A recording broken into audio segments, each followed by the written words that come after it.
जय हिंद दोस्तों, वंदे मातरम। इन दिनों देश में काफ़ी सारी चीज़ों में बदलाव देखने के मिल रहा है। बदलाव कई जगहों पर ऐसा है जो कि वाकई में काफ़ी ज़रूरी हो चुका था, और कई जगहों पर बदलाव की नींव रखी जा रही है कि आने वाले समय में हमें इस तरह की चीज़ों को टैकल ना करना पड़े, जिससे कि हमें अपने ही देश के ऊपर कई बार शर्मिंदगी महसूस करनी पड़ती है।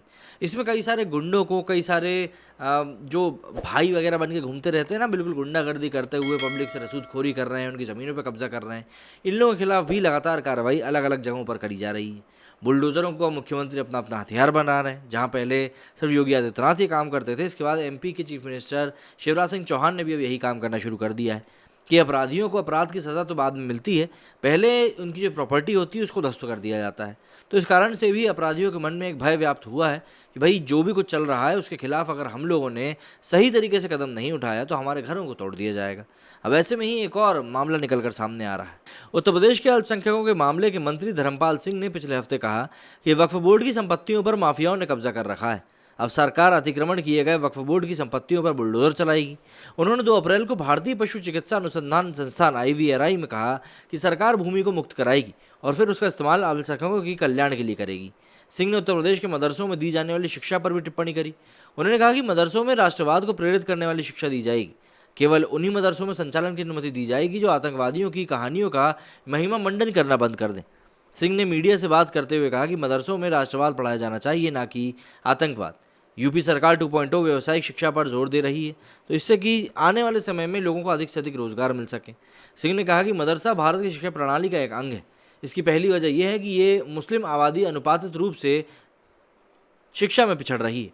पाठ्यक्रम में वैज्ञानिक और धर्मनिरपेक्ष विषयों का अभाव है, जिसकी वजह से स्नातक करने के बाद रोजगार पाने में काफ़ी कठिनाइयों का सामना करना पड़ता है।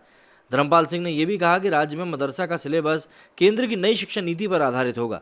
बरेली की आंवला सीट से पिछला विधानसभा चुनाव जीतने वाले सिंह ने कहा कि मदरसा शिक्षा पाठ्यक्रम में बदलाव किया जाएगा और छात्रों को व्यावसायिक शिक्षा दी जाएगी। इस दौरान धर्मपाल सिंह ने यह भी कहा कि सरकार ने गायों की रक्षा के लिए राज्य भर की प्रत्येक नगर पालिकाओं में गौशालाएं बनाने की योजना बनाई है। प्रदेश की हर नगर पालिका में एक बड़ा गौशाला बनाया जाएगा। शेल्टर में गायें खुले में नहीं घूमेंगी। उच्च दुग्ध उत्पादन वाली बेहतर नस्ल की गायों को भी गौशालाओं में रखा जाएगा। उन्होंने कहा कि गौशालाओं को आर्थिक रूप से समृद्ध किया जाएगा ताकि उनके मैनेजमेंट के लिए बाहरी आर्थिक मदद की ज़रूरत ना पड़े। उन्होंने कहा कि गौशालाओं को गाय के दूध और गाय के गोबर और अन्य संबंधित उत्पादों की बिक्री से अर्जित आय के माध्यम से मेंटेन किया जाएगा। धर्मपाल सिंह ने बरेली की आंवला सीट से पिछला विधानसभा चुनाव जीता है। अल्पसंख्यक मामलों के विभाग के साथ सिंह के पास उत्तर प्रदेश का पशुपालन विभाग भी है। गौरतलब है कि इससे पहले कर्नाटका के मुख्यमंत्री बसवराज बोमई ने राजनीतिक सचिव और विधायक सांसद रेणुकाचार्य ने भी कहा था कि वो मुख्यमंत्री से मदरसों पर प्रतिबंध लगाने का आग्रह करेंगे, क्योंकि वे राष्ट्र विरोधी तत्व पैदा कर रहे हैं। उन्होंने कहा कि मदरसे युवाओं को भड़काने का चीज़ें सिखाते हैं और वे भविष्य में राष्ट्र विरोधी तत्व बन जाते हैं, इसलिए हमें ऐसे संस्थानों की ज़रूरत नहीं है। मुस्लिम छात्रों को नियमित स्कूल में पढ़ने दें, क्योंकि वे भी भारतीयों के बच्चे हैं, वरना मदरसों को नियमित पाठ्यक्रम तरीके से पढ़ाना होगा। तो यहाँ पर केंद्र अब तय करने जा रहा है कि भाई मदरसों में क्या पढ़ाया जाएगा, किस तरीके से पढ़ाया जाएगा, क्योंकि अधिकतर देखा सके कि मदरसों से जो बच्चे पढ़ के बाहर निकलते हैं वो एक इंडस्ट्रियल लेवल पर काम नहीं कर पाते, क्योंकि उनको उस तरह की शिक्षा ही नहीं मिली होती। उसी का निराकरण खोजने के लिए अब ये पूरा काम किया जा रहा है।